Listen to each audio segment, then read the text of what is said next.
परवरदिगार की पर्दादारी को मासियत का जरिया बनाए हुए हैं। बाज वो हैं जिन्हें हुसूल इख्तिदार से नफ्स की कमजोरी और असबाब की नाबूदी ने दूर रखा है, और जब हालात ने साजगारी का सहारा नहीं दिया तो उसी का नाम कनात रख लिया है।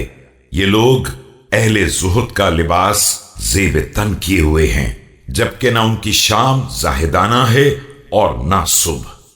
इसके बाद कुछ लोग बाकी रह गए हैं जिनकी निगाहों को बाज़गश्त की याद ने झुका दिया है, और उनके आंसुओं को खौफ महशर ने जारी कर दिया है। इनमें बाज आवारा वतन और दूर उफ्तादा हैं, और बाज खौफजदा और गोशा नशीन हैं। बाज की जुबानों पर मोहर लगी हुई है, और बाज इखलास के साथ महव दुआ हैं और दर्द रसीदा की तरह रंजीदा हैं। इन्हें खौफ हुक्काम ने गुमनामी की मंजिल तक पहुंचा दिया है, और बेचारगी ने उन्हें घेर लिया है, गोया वो एक खारे समंदर के अंदर जिंदगी गुजार रहे हैं, जहां मुंह बंद हैं और दिल जख्मी हैं। उन्होंने इस कदर मुआयसा किया है कि थक गए हैं, और वो इस कदर दबाए गए हैं कि बिलाखिर दब गए हैं, और इस कदर मारे गए हैं कि उनकी तादाद भी कम हो गई है।